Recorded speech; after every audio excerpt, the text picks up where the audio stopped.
La bellezza salverà il mondo solo se il mondo saprà salvare la bellezza.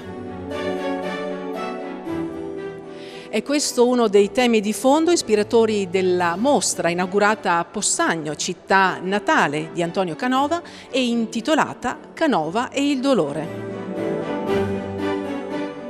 Arte che sublima, che crea emozioni, che rompe, stravolge schemi, innova, con provocazioni che poi diventano pensiero e diventano storia. La mostra, ideata da Vittorio Sgarbi e curata da Francesco Leone e Stefano Grandesso, trova il suo apice nella ricomposizione, per la prima volta dal loro smembramento, dei due monumenti Mellerio, voluti dal conte Giacomo Mellerio in memoria dello zio Giovanni Battista e della moglie Elisabetta. Il conte rimase colpito proprio da un monumento funebre al quale l'artista stava lavorando a Roma e gli commissionò le due stele funerarie a cui Canova attese dal giugno 1812 al 1814, che giunsero a Villa Gernetto a Gerno per essere collocate in una cappella fatta costruire appositamente. Il professor Sgarbi ha definito questa esposizione perfetta sotto tutti i punti di vista, ma qual è il messaggio profondo e anche attuale che con questa esposizione intendete dare al mondo? È una mostra che si presta a essere raccontata sotto vari punti di vista, quindi è una mostra che vuole valorizzare il patrimonio canoviano in questo caso, ma possiamo parlare dell'intero patrimonio artistico nazionale, quindi questo può essere un primo messaggio, il fatto di essere orgogliosi del patrimonio italiano di cui noi siamo custodi. Inoltre è una mostra che può essere anche letta sotto l'aspetto della conservazione, quindi della tutela di questo patrimonio. Infatti abbiamo restaurato delle opere in occasione della mostra, in particolar modo le due stele, i due modelli in gesso, meglio, delle stele Mellerio e il taccuino con i disegni canoviani. Il fatto di fare manutenzione ordinaria e straordinaria restaurando questi beni è un modo per poterli tramandare alle generazioni future.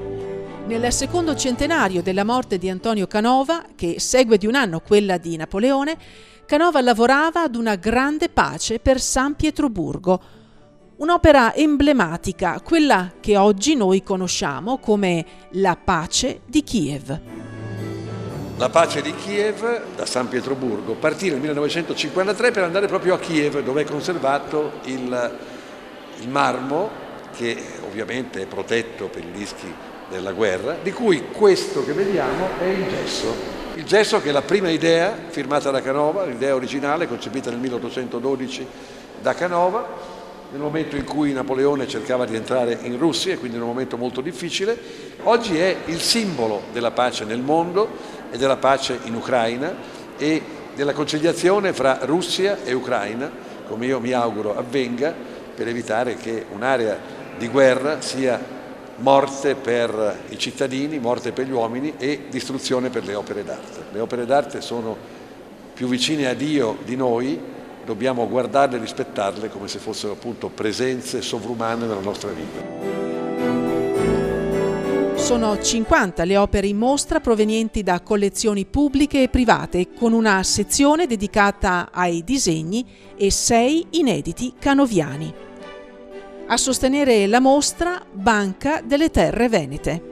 Canova è stato sicuramente un personaggio che è partito da Possagno, è conosciuto in tutto il mondo e ha portato questo territorio nel mondo. Quindi noi vogliamo valorizzare il territorio, valorizzare la cultura, valorizzare il patrimonio artistico e quindi credo che questa nostra presenza oggi sia proprio significativo del tipo di banca che noi siamo.